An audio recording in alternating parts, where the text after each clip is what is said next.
beleza estonteante do mundo hoje se exibem cores e vida, sendo por sua flora verde e colorida ou sua fauna selvagem e intrigante. Tal biodiversidade é definida pela variedade de espécies existentes. Esses dados são extensos, mas, atentando-se ao Brasil, entre os especialistas, este é considerado o país da megadiversidade, onde aproximadamente 20% das espécies conhecidas no mundo estão aqui. Atualmente, mais de 27 mil espécies são conhecidas, e o número de espécies novas descritas anualmente excede o número de tetrápodes, grupos de animais que incluem os anfíbios, aves, répteis e mamíferos. A importância destes animais para o meio ambiente e a população humana é tão grande que originou um ramo científico de estudo, a ictiologia. Esta ciência estuda as espécies de peixes e suas relações com o ambiente, seus padrões de crescimento e distribuição, hábitos de vida, história evolutiva, entre outros aspectos. Tais estudos incluem os peixes conhecidos como osteíctes, os peixes cartilaginosos ou condrictes, como os tubarões e as arraias, e os peixes sem mandíbulas, os agnatos.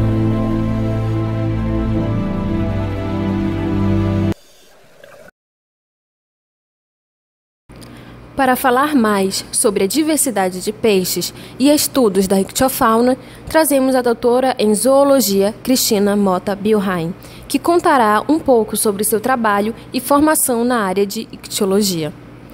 A doutora Cristina é especialista em peixes, mas possui trabalhos com outros grupos de animais. Como se deu origem à criação da coleção científica onde você trabalha? Bem, essa coleção, é uma coleção veiculada, ela está dentro de uma universidade. Normalmente, alunos, dentro dos cursos, o curso aqui existe o curso de Ciências Biológicas, existem cursos de áreas correlatas, existe o curso de Ciências Naturais atualmente. Essa coleção ela está na UFAM, na Universidade Federal. Ela nasceu com atividades de aprendizado vinculado a disciplinas com alunos. Especialmente, tem muitas espécies de peixes de pequeno porte de igarapés. Aí, aos poucos, ela foi crescendo com atividade de pesquisa dos professores. Então, tem peixes aqui que são de projeto de pesquisa desenvolvido com a Petrobras, de áreas em que houve a prospecção de gás e petróleo. Gás e petróleo. Eu tive um projeto na UFAM, eu sou bióloga e também já atuei como professora aqui, professora de pós-graduação. Tive alunos que fizeram pesquisa comigo aqui e os peixes, objeto de estudo, para referenciamento, eles são depositados na coleção científica. Então, essa coleção científica hoje, ela é pequena ainda, mas ela é diversa. Ela não abrange só o setor de peixes. Ela nasceu na década de 80, com a atuação do meu pai, que trabalhava aqui como professor na área de zoologia. E após o falecimento dele, e inclusive depois dele ter se aposentado, decorrido há alguns anos, a UFAM institucionalizou a coleção, chama-se Coleção Zoológica Professor Paulo Bilheim. Ela abrange desde organismos como os cauchisas, esponjas, até mamíferos. Então, tem peixes, tem insetos, tem répteis. Essa é uma coleção zoológica. Ela é ampla e ela tem se desenvolvido de acordo também com a atuação dos professores e corpo envolvido na pesquisa. Inclusive, eu continuo mais nessa parte com peixes. O que a fascinou nessa área? Karina, minha ex-aluna, bem, eu gosto especialmente dos peixes, Então, isso foi algo que aconteceu na minha infância. Além de eu ser filha de zoólogos, pessoas que trabalham com animais, estudam os animais, e ter experiência com várias espécies, tipos diferentes de animais.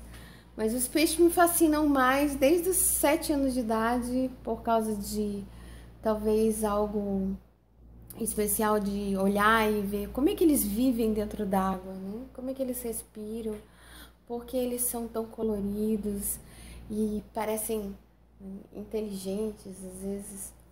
Mas eu comecei com um aquário e depois passei para 10 aquários, tanques, laguinho, reproduzi várias espécies, até chegar um momento em que eu entrei na faculdade e escolhi ciências biológicas por ter muita afinidade com os animais. Cresci cuidando de diversos tipos de animais silvestres, tive experiência com macacos, com preguiças, com pássaros, aves, além dos peixes. Os meus pais, eles eram especialistas em insetos, né, artrópodos, e eu também acho uma área fantástica. E em Manaus, que é o coração da Amazônia, da maior bacia hidrográfica, a gente atrai a atenção justamente de quem trabalha com peixe, que é a ictiologia. Então eu virei ictióloga. Depois de terminar a faculdade, me especializei nessa área, mas atuo com pesquisa, com estudo, com outros animais. O meu doutorado foi com zoologia, embora também novamente com peixes, e eu realizei o sonho de descrever algumas espécies de peixes na nossa realidade, que é assim, mega diversa. A gente tem muitas espécies e não é só assim a bacia amazônica, mas a floresta amazônica atrai muitas pessoas que trabalham com animais, com insetos nem se fala. Aqui é o paraíso dos anfíbios, das aves, dos primatas. A zoologia é uma área realmente fascinante. Qual a importância das pesquisas com a ictiofauna? Peixes, né, que são a realidade, né, do estudo de ictiofauna, né, são importantes por vários aspectos. Assim, fundamentalmente tem um aspecto ecológico. Eles dentro da cadeia alimentar, dentro do ecossistema, eles são parte funcionais em diversos, vamos dizer, patamares, né? Níveis. Eles servem de alimento para outros animais, bem como eles também são predadores. Um dos nossos maiores predadores é o próprio pirarucu. E aí vem, já puxando do pirarucu, a importância econômica em termos de exploração comercial. Então, temos grandes espécies exploradas comercialmente para alimentação. Importância comercial alimentícia. Também temos muitas espécies bonitas e que atraem, às vezes por serem curiosas, não só pelo seu aspecto, mas pelo comportamento, pelo tamanho. E aí vem a importância comercial no mercado de ornamentação, os peixes ornamentais. Temos uma importância que é relacionada não só ao ecossistema, mas importância em termos de pesquisa. Eles são objeto de estudo, de trabalho para diversos profissionais. A importância comercial, tanto alimentícia quanto ornamental, ela envolve várias atividades. Então, tem peixes que são criados, aí se desenvolve o setor de piscicultura. A piscicultura, ela tem uma outra vertente, que pode ser a criação em tanques menores ou em aquários, e para peixes ornamentais, tanto tem o extrativismo quanto a aquicultura, que é a criação por fazendas, que pode ser em tanques, né, em aquários. A importância econômica, ela é para importação, né? Você pode importar até algumas espécies para cá de peixe, ou exportação. Os nossos peixes, eles são a menina dos olhos, eles são muito queridos em todas as partes do mundo por serem curiosos. O pirarucu é o bacalhau da Amazônia. Então, no mercado de peixe ornamental, é tradicional o extrativismo, a exploração comercial, retirando o peixe da natureza, tendo, né, como polo, por exemplo, o município de Barcelos, com os peixes do Rio Negro. Eles são capturados por piabeiros e vendidos, comercializados, exportados, inclusive. Mas eu enxergo que ainda há muito potencial, até farmacológico. Os peixes têm muco, têm secreções, têm curiosidades que podem ser utilizadas pela ciência. Fale um pouco sobre a ictiofauna neotropical. Bem, ictiofauna, peixes, né? Peixes da região neotropical ou peixes neotropicais, eles têm uma história evolutiva e eles, né, são distribuídos na América do Sul, na América Central e parte sudoeste da América do Norte. Essa ictiofauna, ela é mega diversa, abrange muitas espécies e espécies de água doce, peixes de águas continentais, e abrange a maior bacia hidrográfica do mundo, que é a bacia amazônica, é o sistema do rio Amazonas e outros rios que drenam não só o Brasil, mas outros países da América Latina, que também a gente conhece, a América Central e a América do Sul como América Latina.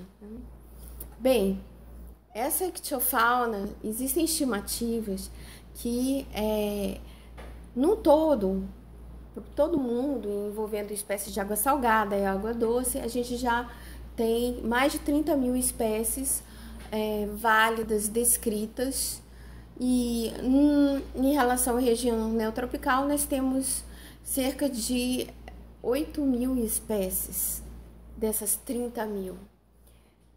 Não chega a ser metade, mas é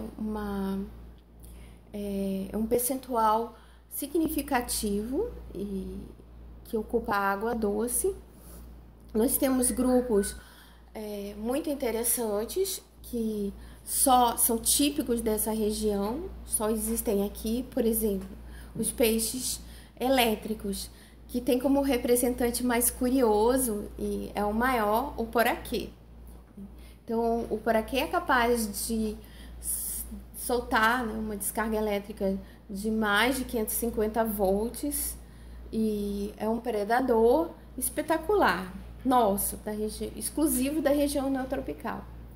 Temos o pirarucu, que é um peixe de escamas, o maior peixe de escamas dessa região, explorado comercialmente, que alcança até mais de 3 metros de comprimento, o bacalhau da Amazônia, e é um peixe que tem registro dele, ele é considerado um fóssil vivo. Parentes dele apareceram há mais de 150 milhões de anos. Então tem uma história evolutiva bastante antiga. Temos muitas espécies que fazem piracema, né, e são exploradas comercialmente.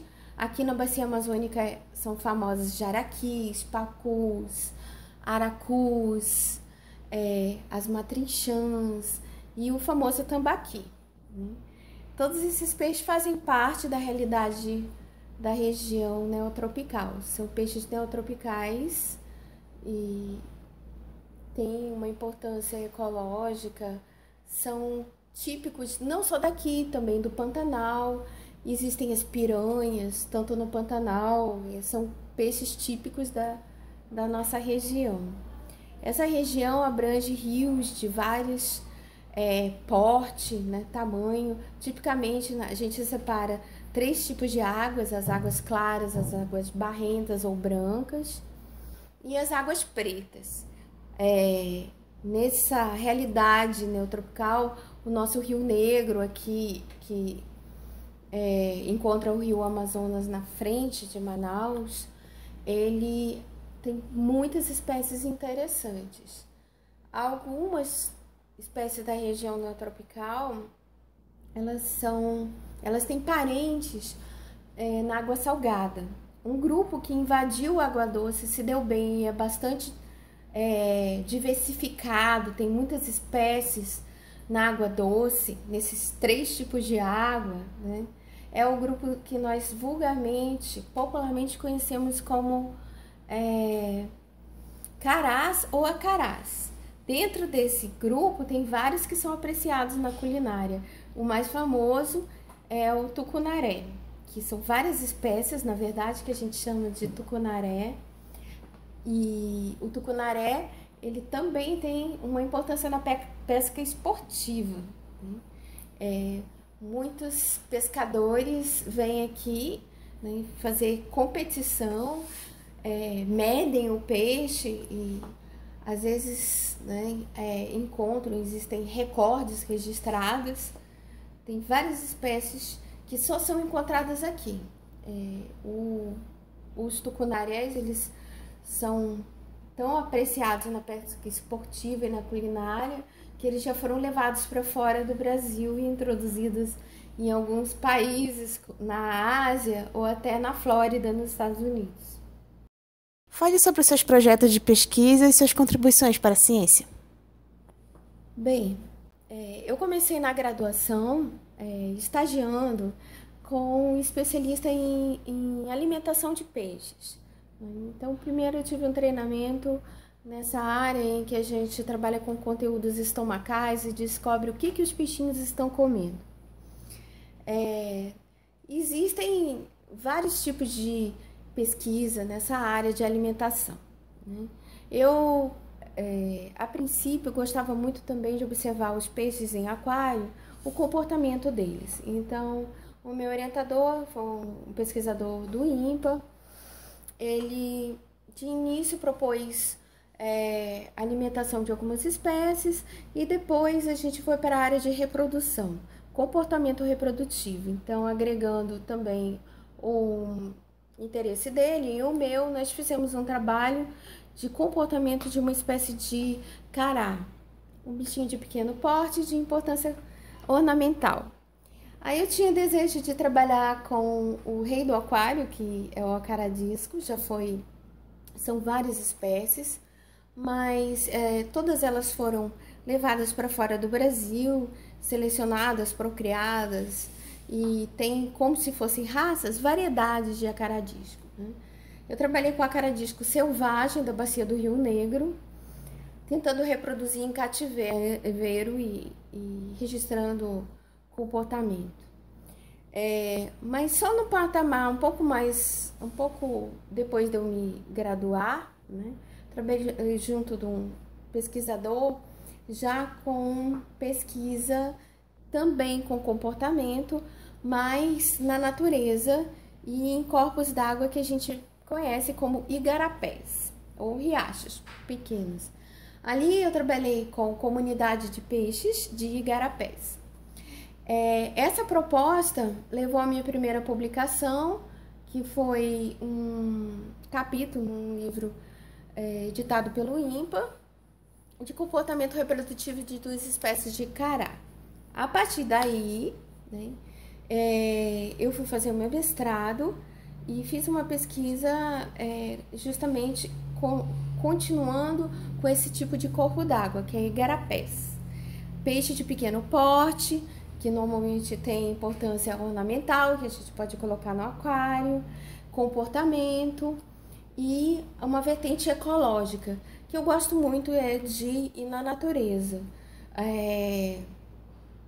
Durante o meu mestrado, eu fui para uma área de preservação muito interessante, em que tinha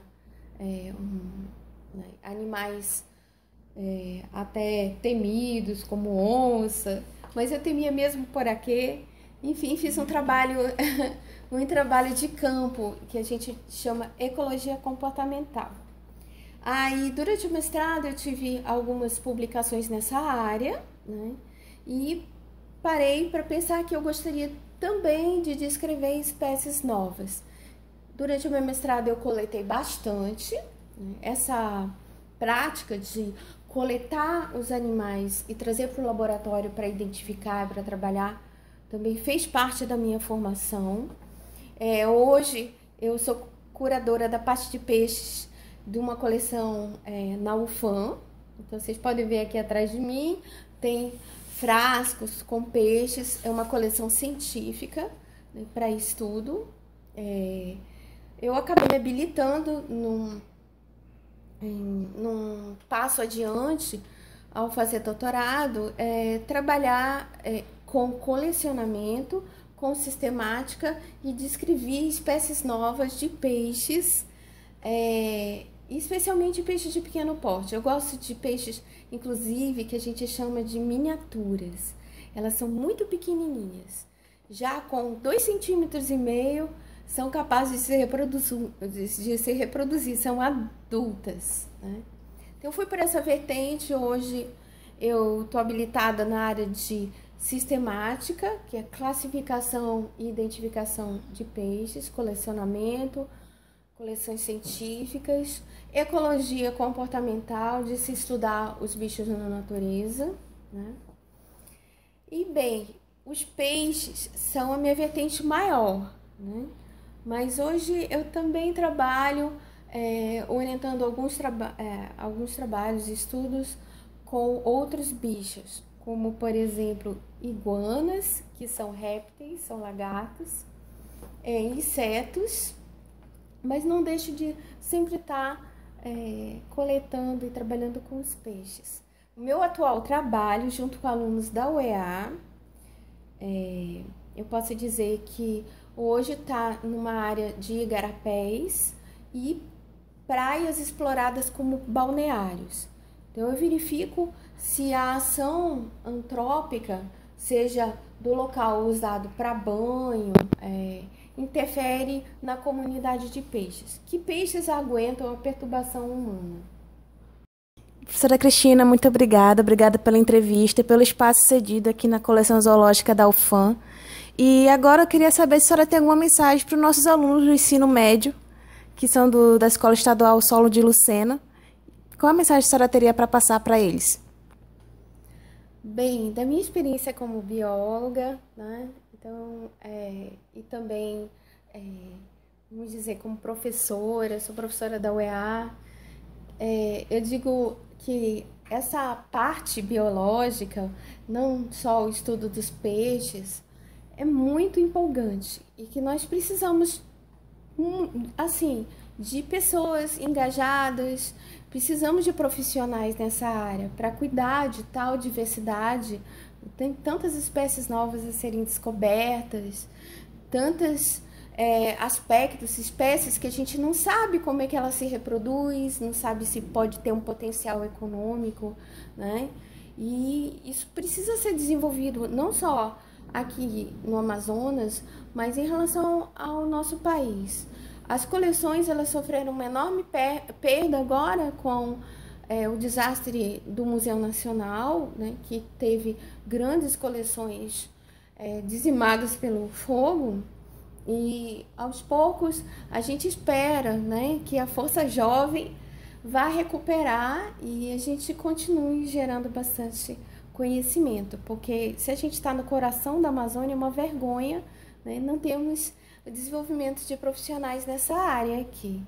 Então, eu sou incentivadora de formação profissional na área.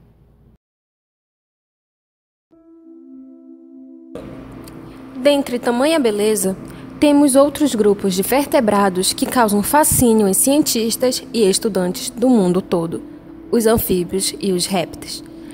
Tais belas criaturas são alvos de crendices populares e assombros de várias pessoas.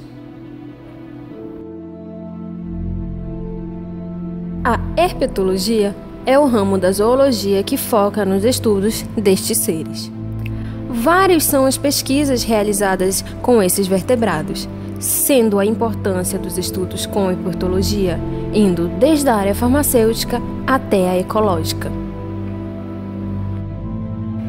O Brasil ocupa a terceira posição na relação dos países com o maior número de espécies de répteis, com 684 espécies conhecidas atualmente, entre anfisbenas, lagartos, serpentes, quelônios e jacarés. Este número representa mais de 8% das 8.240 espécies de répteis conhecidas no mundo. A maioria dos répteis brasileiros é composta por lagartos, 228 espécies, cerca de 33% de todos os répteis brasileiros, e as serpentes, 353 espécies, 52% dos répteis brasileiros.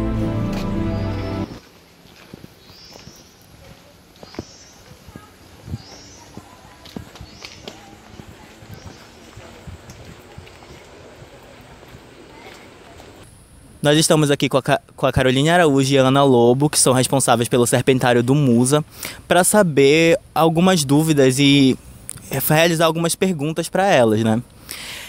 O que levou vocês a estudar com tanto afeto esses animais? Então, desde que eu entrei na faculdade, eu sempre achei esse animal muito curioso, porque eu sempre tive uma presença de campo muito grande com os meus familiares. Então, na minha família já existem biólogos, e eu sempre tive uma presença muito grande desses animais constantemente. Então, não foi algo assim muito inusitado para mim, porque eu já presenciava, já tinha contato com serpentes. Então, lá na faculdade, isso só fez aumentar. E vendo a grade curricular do curso, então foi o que mais me identificou e o que mais me traz felicidade em trabalhar. A minha, assim, no começo eu até tinha um pouco de medo desses bichos e tendo contato com eles na iniciação científica, eu acabei perdendo esse medo e entendendo um pouco a relação das pessoas com esses animais. Que eles têm, de forma geral aqui, né, na Amazônia, as pessoas têm bastante medo desses animais. Isso me fascinou bastante, porque é uma coisa que a gente pode trabalhar, ajudar as pessoas a perder o medo e evitar que matem esses bichos. Sim. E qual a importância das serpentes no contexto ambiental? Então, ao longo da história, as serpentes sempre foram vistas como os piores animais da natureza. É natural, as pessoas já nascem sentindo medo desses animais.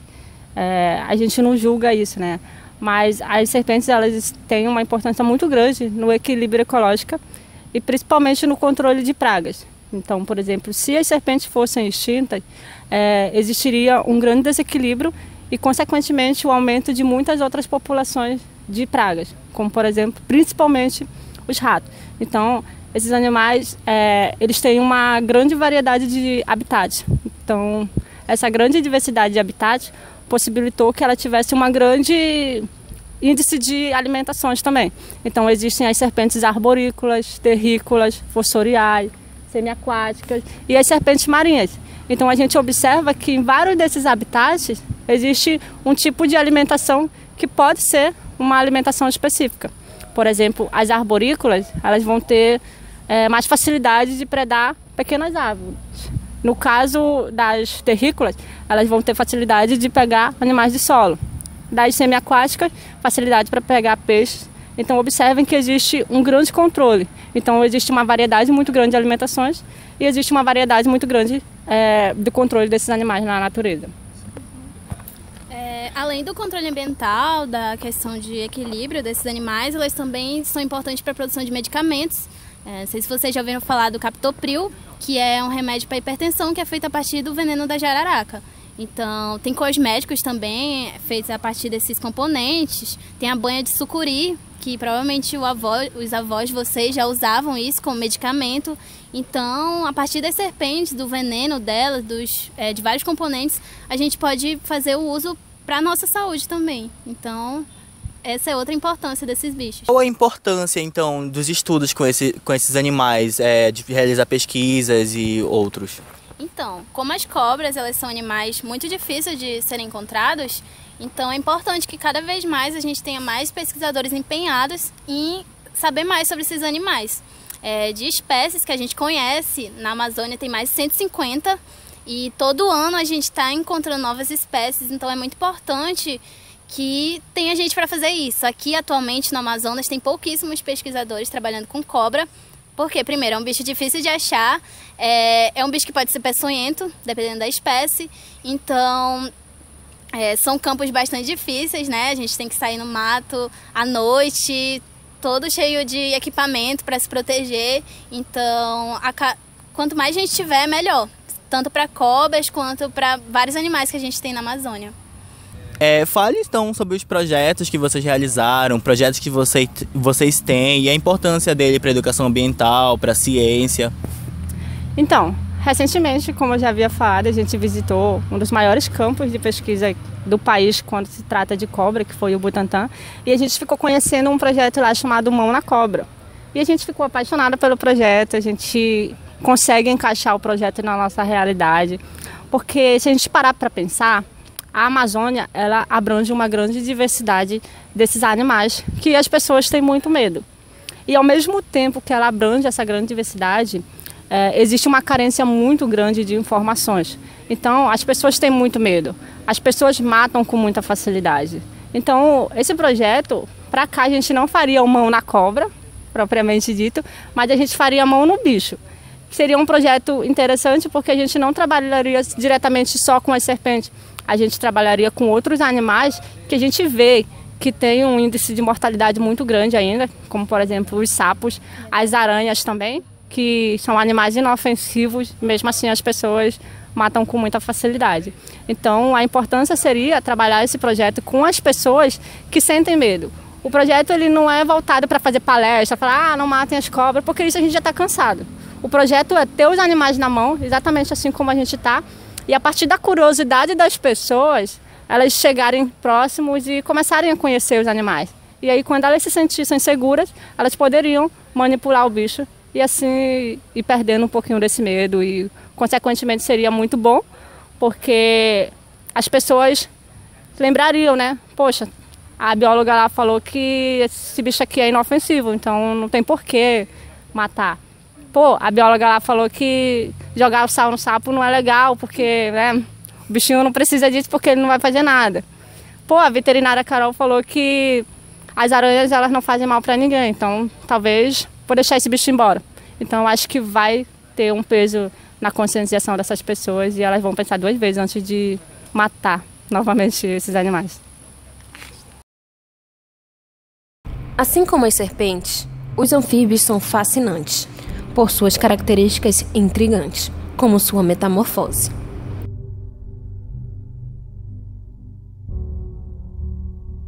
Os anfíbios exibem a maior diversidade de modos reprodutivos e de história de vida do que qualquer outro grupo de vertebrados terrestres e ocorrem em diversos ambientes de água doce e terrestre, exceto em algumas ilhas oceânicas e regiões próximas aos círculos polares.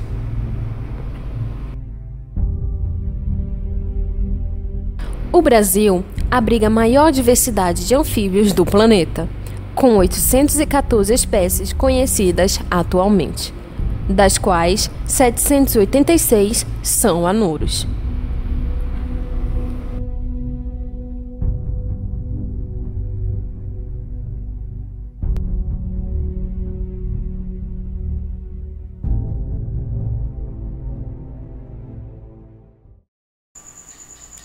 E no caminho da gravação, uma surpresa. Felipe é acadêmico de Ciências Biológicas na UFAM.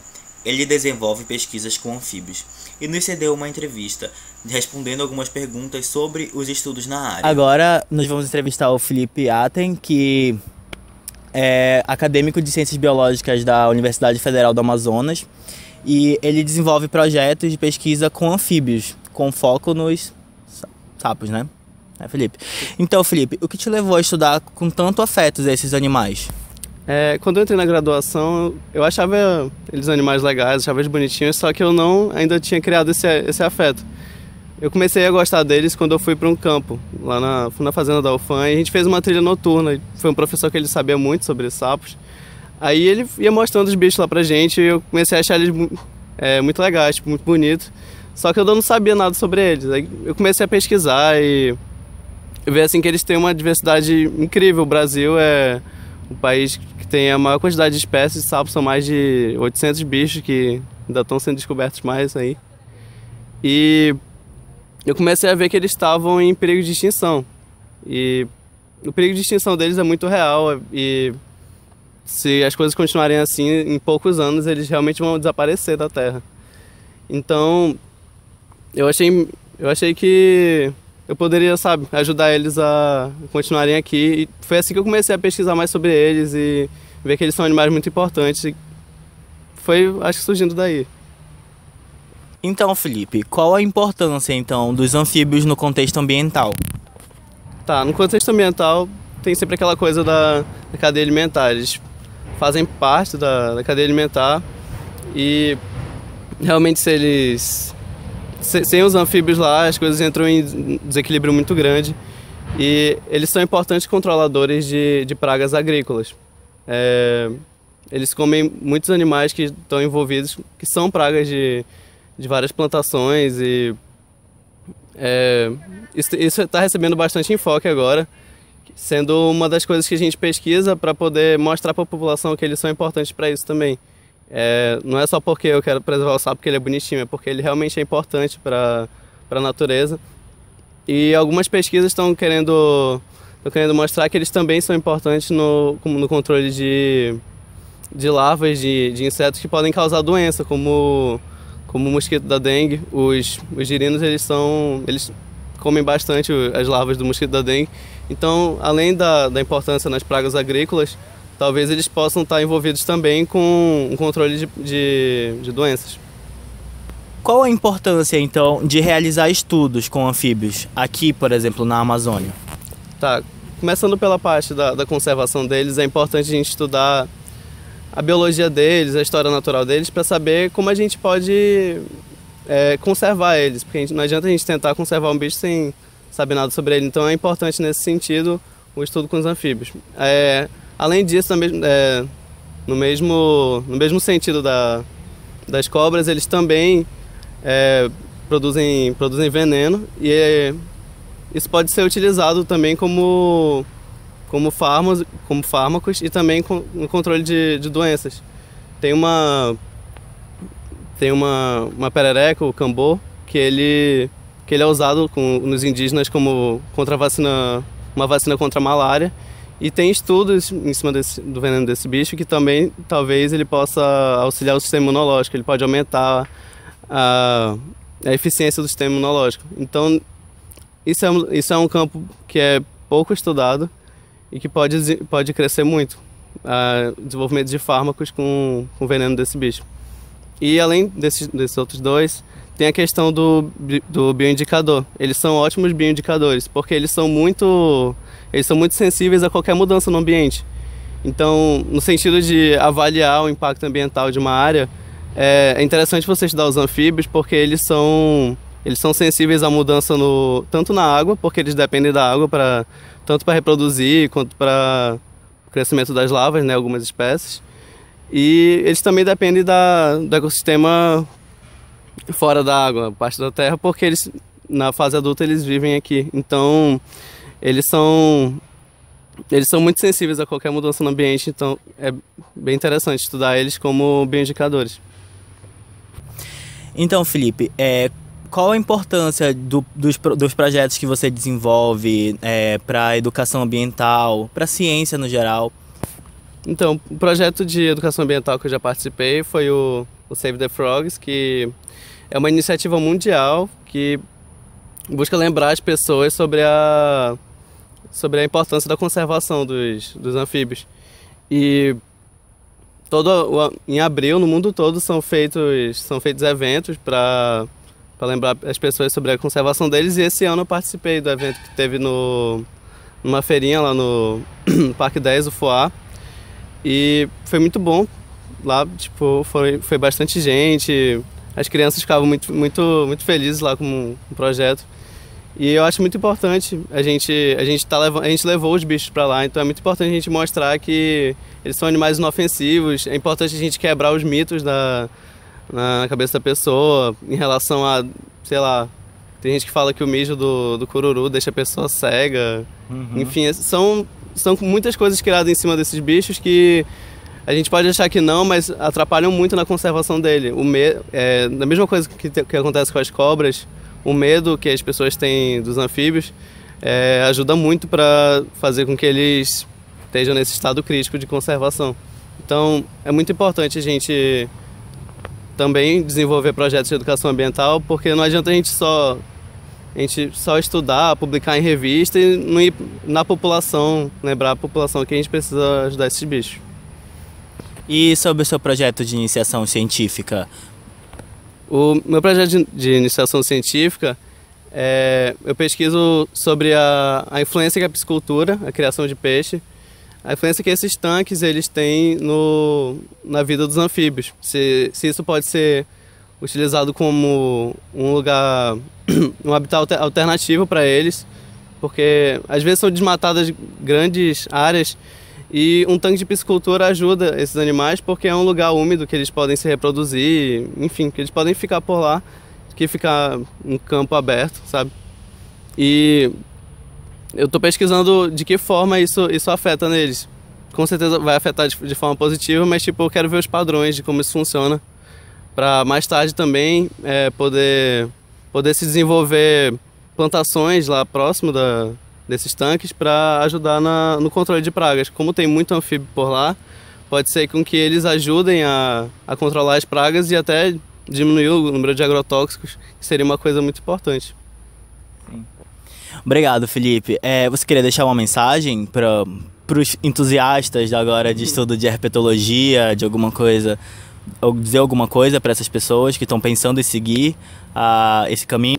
Diferente do estudo sobre cobras, que ainda tem pouca coisa, tem muita coisa sobre anfíbio, mas eu acho que ainda falta.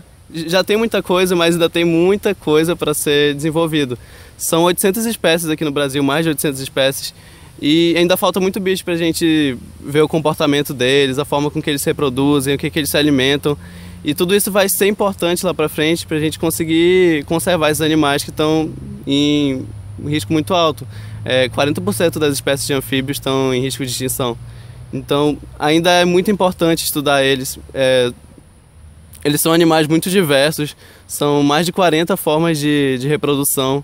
Então, eu considero eles como animais incríveis e ainda tem muita coisa para estudar sobre eles. E também na questão do desenvolvimento de fármacos, o pessoal da bioquímica aí pode ir atrás disso. São remédios naturais e seria muito importante.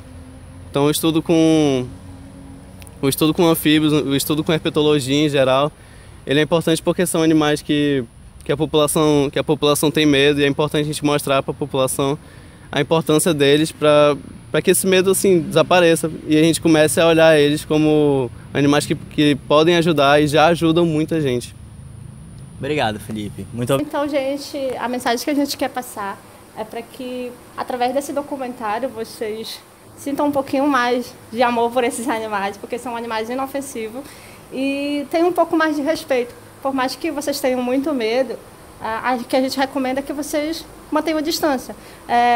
Ter medo é natural, agora matar já é um pouco demais. Então, se vocês tiverem interesse em conhecer mais o nosso trabalho, ou mesmo o Serpentário do Musa, nós estamos localizados aqui na Cidade de Deus. E o museu ele abre de segunda a domingo, exceto as quartas-feiras que a gente fecha para manutenção. Das 8h30 às 16h vocês podem estar vindo, que vocês vão ser muito bem recebidos. Se vocês tiverem interesse em conhecer as cobras, vocês podem estar procurando por mim ou pela Carol. E é isso, venham conhecer o Musa. O nosso planeta é mega diverso. São tantas formas de vida, cada uma com suas particularidades e relevância para a natureza e sociedade. A ictiofauna e herpetofauna são duas áreas que ainda requerem estudos profundos, isto devido à complexidade desses grupos de animais. A diversidade de animais da herpetofauna e ictiofauna é o que nos mostra a real necessidade de profissionais qualificados e, acima de tudo, apaixonados por realizar pesquisas que visem entender melhor os peixes, anfíbios e répteis.